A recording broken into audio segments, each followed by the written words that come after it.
it's time to add to your resume. Man, I'm so hyped right now. Anything's possible. Anything's possible!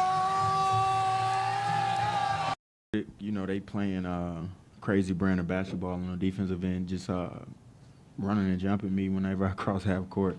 Let's go. Edwards has played as many minutes as anybody in this game. Gotta get off of it. Randall's got to cut and relieve some of that help right there. 2 to 5. Randall's got to cut and relieve some of that help right there. You know, I had to resort to some things that Hakeem taught me in this fourth quarter. You know, spin fade away over Rudy. And here's Wembanyama and Gobert on him. Shot clock at 5. Victor Wembanyama. I mean, Rudy did everything.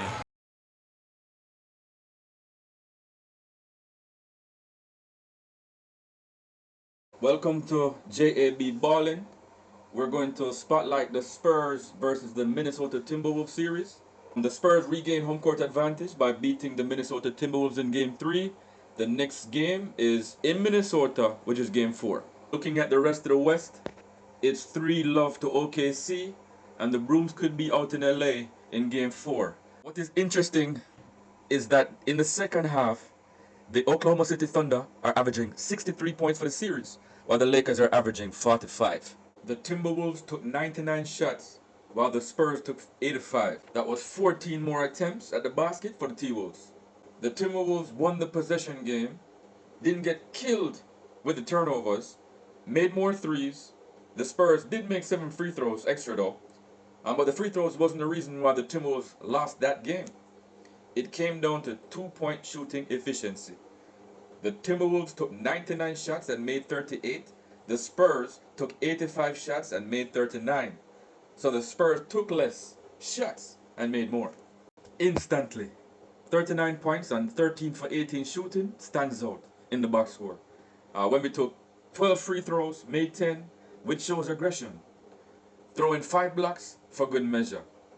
On the other side, Anthony Edwards took 26 shots, made 12. He had 6 assists with only 2 turnovers. I like that stat for Ant. The amazing stat for me though is 14 rebounds.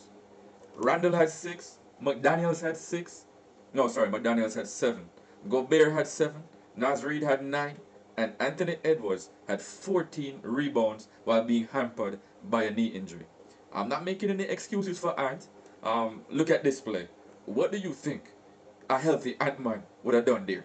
I give Ant-Man a ton of credit, showing up and competing how he is, and showing tremendous leadership.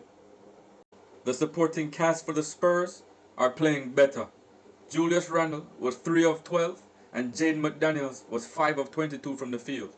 That's combined 8 of 34 from the second and third option. That's 24%. It's going to be very difficult to beat the Spurs when the second and third option are shooting that poorly. I wanted to spotlight this play.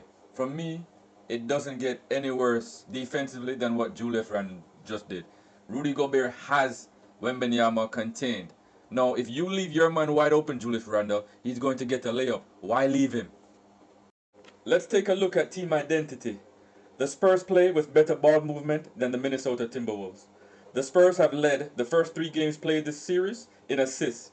The Spurs average 26 assists per game with 12 turnovers, while the Timberwolves are averaging 20 assists per game with 15 turnovers.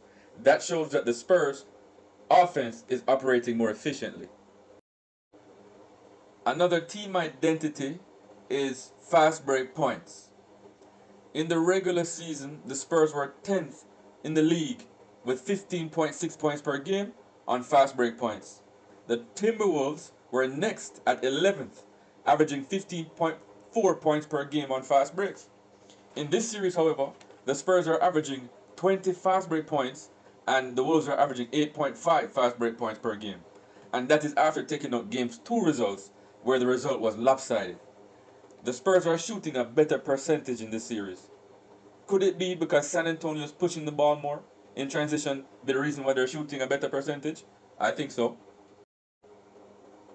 Alright, last but not least, I want to highlight a player to watch. His name is Terrence Shannon Jr. from the Minnesota Timberwolves.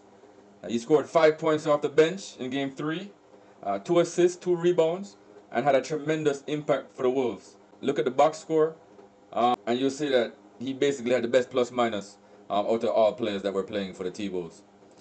He averaged 5.6 points per game in the regular season. He's upped his scoring average to 12.5 in these playoffs. He's gotten his opportunity because Dante DiVincenzo got injured. He went down with an Achilles injury. In my opinion, he should have been playing all along. But don't be stuck on the points or the rebounds or the assists. Simple statistics. He's bringing more to the table than just statistics. What the film tells me is that he's the fastest player out there. He's the quickest player out there. So he's doing a lot of good things defensively. And he's playing pretty good offensively, getting to the basket, etc. So for me, Terrence Shannon Jr., he's the player to watch.